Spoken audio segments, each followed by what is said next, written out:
Bonjour, aujourd'hui petite vidéo sur le Someca, problème de boîte, vous allez voir ça en détail.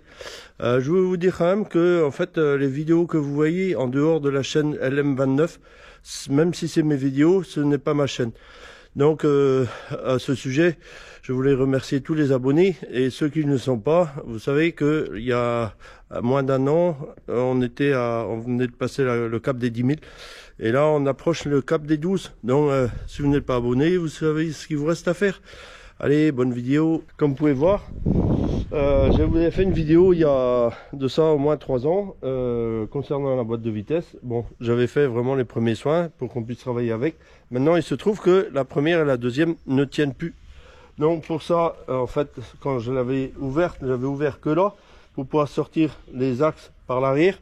Maintenant, il se trouve que j'aurai des axes à sortir par l'arrière et d'autres par devant. Pour ça, tout simplement, l'ouvrir en 3, sortir la boîte et intervenir dessus, voir si on peut changer, trouver les pièces, enfin bref.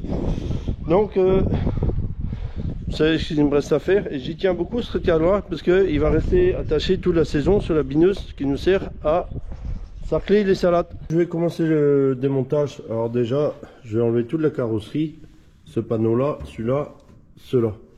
Dans un premier temps, il faut que j'arrive à tirer le réservoir parce qu'en fait pour désaccoupler les deux, comme je pense enlever la boîte, il faut que j'enlève le boîtier de direction qui est là. Le boîtier de direction, il y a 4 vis, donc on les voit, les 4 là, donc pour enlever la colonne. Et après, j'ai des vis ici là pour le support du réservoir.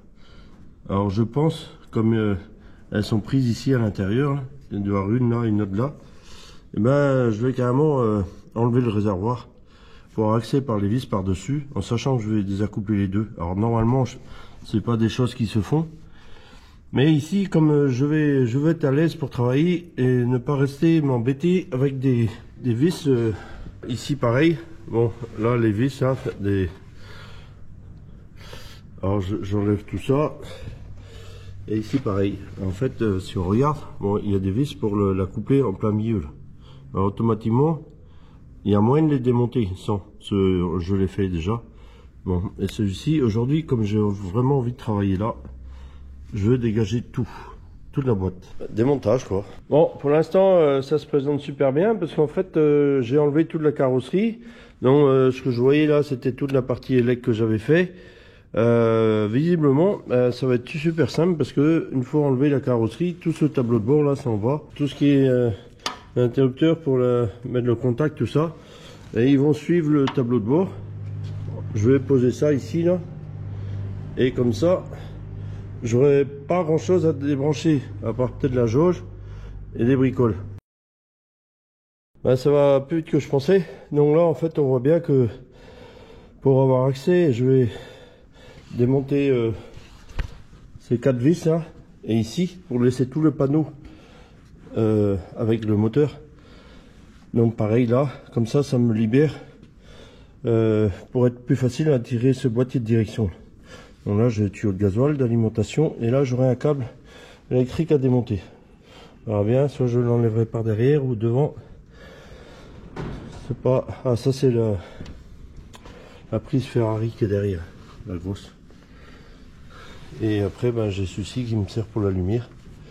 Donc bon, ça, oui, ça avait été fait il y a très longtemps. Bon, maintenant j'utilise plus ce genre de domino là. Je préfère travailler les wagons, c'est beaucoup plus facile. Donc tant qu'à faire. Alors ce que j'avais prévu dans ce tracteur là, c'est que j'avais mis un arceau de sécurité. Vous voyez qu'on voit là. Et en fait, j'avais fait mes branchements de lumière sur l'arceau. Et si jamais je voulais tirer l'arceau, j'avais juste que la prise électrique qui est là à enlever. Et donc il y en avait une de chaque côté, comme ça en fait en 2 boulons je débranchais, je pouvais tirer l'arceau si jamais j'avais voulu aller travailler dans les abris avec.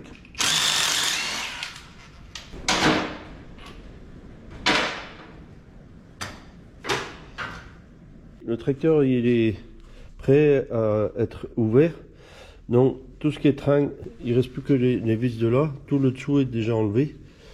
Tout ce qui est facile en fait, tout ce qui est compliqué a été enlevé. Donc là je vais, vous voyez, en plus aujourd'hui c'est un chantier propre parce que, vous voyez, j'ai quasiment rien qu'à couler par terre. Et maintenant il ne me reste plus qu'à caler tout l'ensemble là, pour démonter d'abord ici, sortir la première partie, et après démonter là pour sortir la deuxième. Alors vous voyez que pour l'instant en boulonnerie j'ai pas grand chose, hein. Tout est là, vraiment tout est là. Je prends le temps de rester marqué à quoi correspondent toutes les vis, comme ça au remontage c'est 2 fois plus rapide. Bon, ici en fait il faut savoir que les Someca ils ont certains boulons ont un pas qui n'est pas le même que... Donc c'est pour ça qu'il est important de bien séparer les vis, parce que pour éviter qu'on se trompe par rapport au pas. Et celui-là, et celui-là.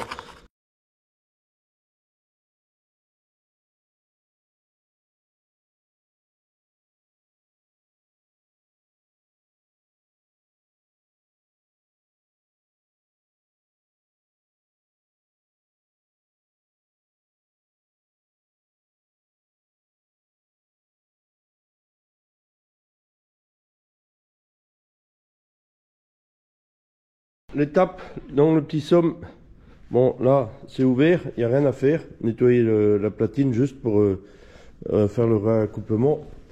Celui-ci, Maxime s'est occupé, il a rajouté 2 masses de 38 kg là, ça fait 76 kg en plus mis à l'avant, tout en gardant le pare-choc, et comme ça on pourra remettre la grille devant. Donc ça c'est concernant l'avant du tracteur. Ici la boîte, ici en fait quand on regarde, bon moi j'avais changé ce pignon baladeur. Le souci c'est que bon on est intervenu trop tard, parce que bon, celui-ci est super bouffé et il y a un autre pignon derrière qui est super bouffé. Les synchros ici sont très usés, voire morts, il y a du jeu dedans, que ce soit d'un côté ou de l'autre. Après quand on regarde bon le coulisseau, lui ben pareil il y a du jeu aussi. Alors le fait qu'il y ait du petit jeu un petit peu partout, on regarde ici au niveau de la boîte de vitesse, c'est pareil, la boîte de levier, en fait on a du jeu dans les pitons là, les tétons qui servent de verrouillage, un jeu, alors ce qui fait que quand on passe la vitesse peut-être elle s'enclenche pas assez, alors tout ça mis bout à bout, ben, ça crée des problèmes. Bon, pour y remédier, ben, j'ai trouvé notre solution qui est un peu plus simple, c'est-à-dire que voilà, j'ai retrouvé une autre qui est la même, exactement, quasiment la même. Alors celui-ci, on voit qu'il y a beaucoup moins de jeu quand même. Bon, il y en a un peu, hein, c'est pas une boîte neuve, c'est clair, mais bon, il y a beaucoup moins de jeu. Les synchros sont beaucoup moins usés. On va mettre je vais mettre cette boîte là, la préparer. Alors pour ça, en fait, j'ai le joint ici à changer, parce que le joint en fait il est dur, et bon c'est une boîte qui n'a pas servi depuis longtemps, donc on voit que le caoutchouc est dur. Ici bah, il y avait un nid de souris aussi à l'intérieur, je sais même pas par où elle pouvait rentrer, parce que le tracteur était accouplé quand on l'a démonté, donc il y avait un gros nid là, et donc du coup la butée ici il y a du jeu, elle est à moitié rouillée, je la change. Alors voilà, j'en ai prévu une neuve par rapport à celle-ci.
Alors là on a la pièce qui est d'origine du tracteur.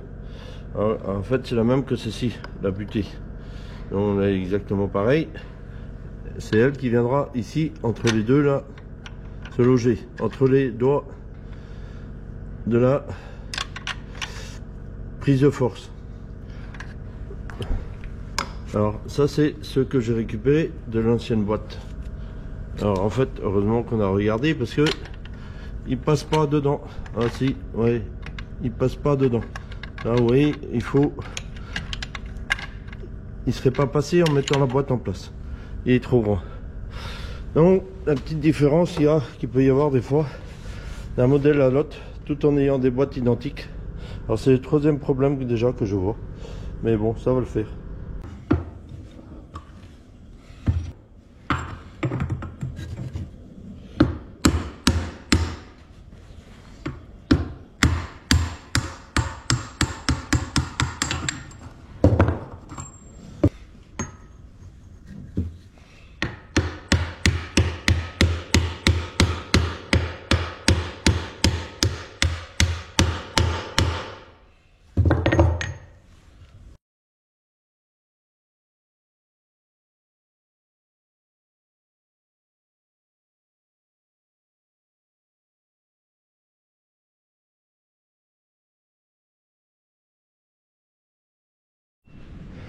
Bon, on va faire le point un petit peu. Donc les deux boîtes sont là. Donc ça c'est ça qu'on va remettre.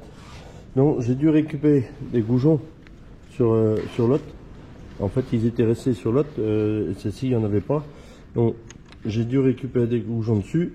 L'entretoise, ici j'ai une entretoise à mettre. Elle était restée là, sur cette boîte là. Ici je ne l'ai pas eu avec. Donc il a fallu que j'enlève cela, que je démonte. Alors la dernière fois que j'avais démonté, vous voyez, j'avais mis de la pâte à joint. J'avais mis peut-être trop, mais enfin bref. Bon, faut nettoyer tout ça après. Alors ça, ici tout est propre. J'ai démonté, j'ai enlevé la pâte à joint qui restait, prêt à coller. Ici j'ai préparé mon entretoise qui est là, donc j'ai blanchi aussi, pareil, les deux faces pour mettre la pâte à joint. Et concernant ma boulonnerie, en fait elle était pleine de pâte, donc j'ai nettoyé tous les vis aussi. Donc tout ça c'est prêt à remettre. Alors le principe c'est que, vous voyez, il y a l'arbre ici, l'arbre qui est là. En fait, l'arbre doit s'enquiller dans la boîte, donc par l'orifice de la prise de force, et il va sortir de là. Donc le tube creux qu'on voit tout au fond là. Donc il doit glisser comme ça horizontalement sur la boîte. Alors pour ça, si j'avais pu utiliser mon palan, mais malheureusement, j'ai pas démonté le tracteur au bon endroit pour le faire. Du coup, je vais utiliser mon chariot électrique. Je vais essayer de trouver quelqu'un pour venir conduire le petit chariot, juste pour faire 2 mètres avec. Comme ça, le fait qu'il soit suspendu au-dessus d'une sangle de tissu, je pourrais le bouger, le manœuvrer comme je voudrais, pour venir le coller là. Et là, je visse. Et donc, la première étape est finie. Ici, c'est là qui était reposée la colonne de direction. Bon, le petit souci que j'ai, c'est que cette colonne avait été démontée il y a très longtemps. Et en fait, on voit que les pas de vis sont complètement oxydés. Donc, j'ai ça à refaire et je veux le refaire avant d'avoir tout mis en place. Ce sera plus facile. Donc, pour ça, je vais utiliser des tarots. Alors, il faut savoir que ça, c'est une vis de 16 qui va là-dedans. Une vis de 16, en général, le pas normal est en pas de 200. Ici, moi, je suis en 16 avec un pas de 150. Bon, j'ai les tarots qu'il faut. Par contre, j'ai pas. Le problème, c'est que je pourrais pas tourner parce que c'est en décalé là. J'ai pas tout à fait. Il faut que je bricole un truc. En fait, donc pour tarauder, j'avais des tarots avec un carré de 10 mm au bout. Et il me fallait une rallonge pour aller dessus. J'ai pris une rallonge qui était en 3/8. Il me manquait un demi mm pour pouvoir le rentrer dedans. Donc je me suis permis de les meuler un petit peu. Comme ça, je pourrais mettre une rallonge et tourner par-dessus.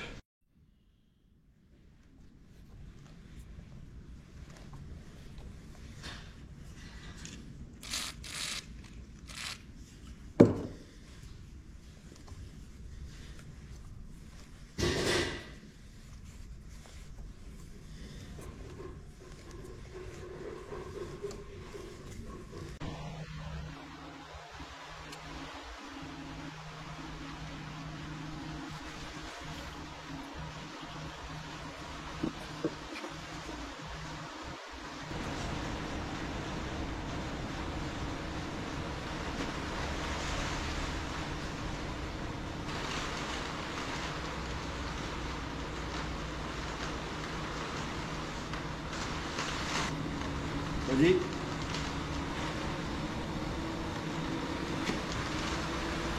Lève ma chouille. Lève ma chouille, quoi.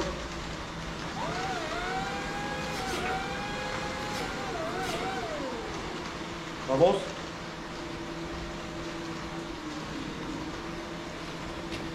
Avance. Avance. Bon. Attends. Tu vas lever la chouille. Hein?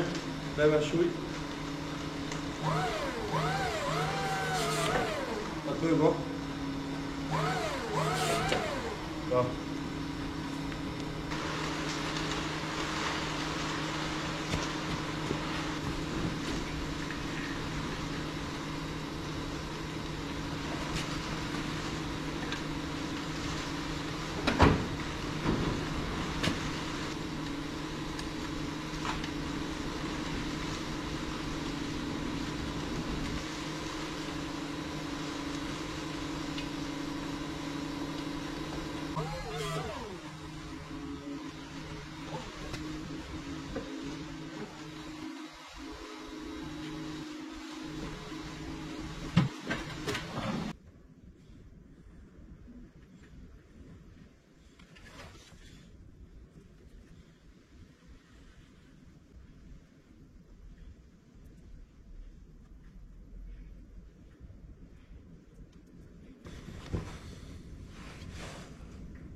Va vers là.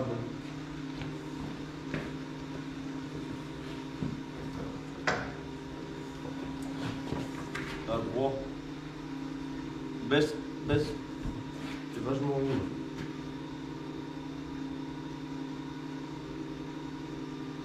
Top. On est bon? Ouais. Là. Ça bouge? Bon, avancement des travaux. Donc là, on est arrivé au stade où, donc là, c'est fini. Dedans, là, c'est fini.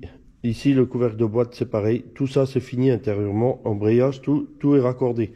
Donc tout ça, c'est bon. L'embrayage, on a tout essayé.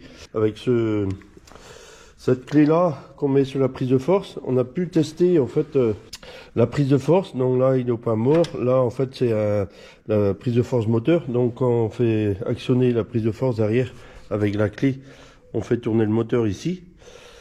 Après, ici, on est en proportionnel à avancement. Donc, et en fait, c'est là qu'on peut essayer l'embrayage, voir s'il fonctionne bien, s'il n'y a pas de patinage, enfin bref. Donc tout ça, c'est bon. Avancement, c'est pareil. Bon, on arrive à bouger les leviers. Donc, bon, il y a aucun, pour l'instant, il n'y a aucun problème. Donc là, on est en train de remonter le reste. Donc, on a mis le boîtier de direction là en place. Et maintenant, on va mettre le support de réservoir pour pouvoir le mettre en route et l'essayer. Avant de mettre, pareil, même principe, l'essayer avant de brancher l'électricité. Normalement, c'est bien. Normalement, pour l'instant, ça va, je suis content. Alors ici, c'est pareil. On avait un boîtier qui était cassé. Là, on a changé la boîte. Celui-ci, il n'y a plus que le couvercle à mettre. Donc là, ça va. Normalement, tout se présente bien. Le réservoir est mis. Donc tout ce qui est liquide de pont, c'est vissé. C'est bouché. Donc là, un ou deux tuyaux de retour à brancher là. Et puis, on va pouvoir faire les essais d'avancement. avant de mettre les deux plateformes de chaque côté. Évidemment les lecs. On a le levier de vitesse qui fait le sommet qui fait 13 mm. En fait, il faut savoir que il y avait des boules en bakélite au bout et j'étais obligé de les dévisser pour pouvoir les sortir par le couvercle de la boîte. Et en fait, elles étaient tellement vieilles qu'elles ont cassé. Alors là, en fait, je suis en train d'en refaire d'autres. Évidemment, pas en bakélite, hein, j'ai choisi la facilité. Alors, c'est des boules que j'utilise depuis très longtemps, en fait, sur toutes sortes d'ustensiles. Genre, vous voyez là, par exemple. Donc, dès qu'il y a une qui casse, je mets ça à la place. Alors, c'est tout simplement des balles de golf. Donc, j'en avais plus, j'ai été en racheter. Alors là, tout simplement, je vais le percer avec un fourret. Donc là, le sommet du levier de vitesse est 13,5 à peu près. Je vais percer en 12 parce qu'il faut que la boule aille en force. Au centre, là, alors faut faire gaffe parce que quand on appuie avec la perceuse, en général, le fourret a tendance, dès qu'il a traversé la première couche, là, il a tendance à s'enfoncer à une vitesse au point de traverser.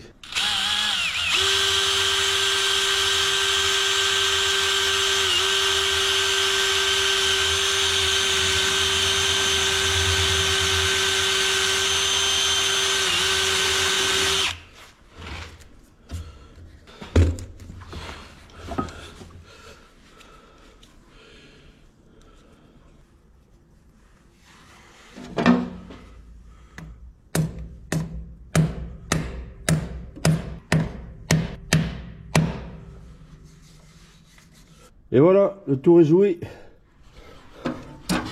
En plus, on les verra mieux qu'avant et la couleur qu'elles ont. Bon, ça y est, le petit Someca est réparé, remis en route. Donc voilà. Bon, vous allez me dire, c'est pas grand chose, hein, c'est juste changer la boîte. Mais ça n'empêche, pour la durée de vie du tracteur, on va encore lui rallonger. Il y aura un petit sursis encore. Donc bon, c'est pas quelque chose qui m'est revenu très cher parce que je remercie en fait Jean-François et ses enfants de m'avoir donné la pièce. Donc pour remplacer cette boîte là que je vais leur rendre d'ailleurs pour pièces, ça peut servir pour les collectionneurs. Alors ici en fait on voit le pignon que j'ai changé la première fois. Vous voyez que tous les dents sont complètement bouffées par rapport à celui-ci qui est en place. Donc c'est exactement le même. Et vous doutiez bien que la première fois quand j'ai changé ce pignon là, que ça pouvait pas marcher tel qu'il était.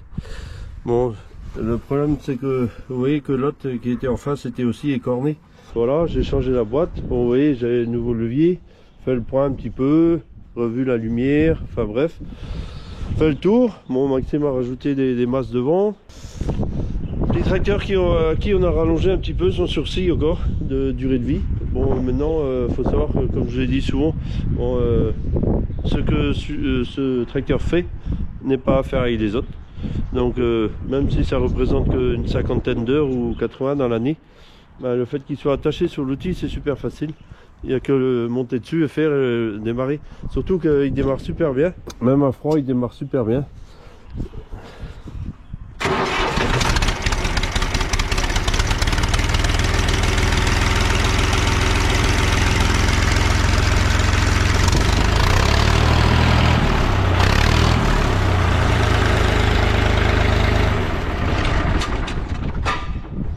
Bon, ça y est, le rangement que papa a fait est fini. Alors, comme vous pouvez voir, là, il y avait, on a rajouté plusieurs boîtes. Alors, au départ, c'était prévu. J'étais livré avec des trucs comme ça, mais qui sont en plastique, auxquels j'ai pas très confiance. Du coup, j'ai fait un support moi-même en ferraille pour voir derrière, là, donc, avec une cornière et puis une cale en dessous, sous chaque. Et comme ça, j'ai refait tout un panneau en fonction de la distance faite sur mesure. Ici, en fait, c'est tout des boîtes donc qui ont été triées, identifiées avec des vis différentes. Vous voyez ici, ici ça c'est de la boulonnerie pour les New Holland, le Someca, comme elles ont un pas à part. Ici vous voyez j'ai une boîte de gerçeur, enfin bref, une boîte de clips. Ça c'est des goupilles Mecanindus. Là des goupilles fendues. Ici par exemple j'ai des verrous rien que pour les cardans. Alors des fois quand il y a des cardans où le verrou déconne, bon, voilà, on a quelques-uns d'avance. Ici c'est que des joints, tous des joints de plomberie, enfin tout ce qu'on peut trouver. Alors là des rondelles, ici c'est tout ça c'est de l'hydraulique. Bref, tout ça pour être plus facile pour bricoler, de trouver les choses qu'on a besoin le plus rapidement possible. Bon ben sur ce, je vous souhaite un très bon week-end et je vous dis à plus.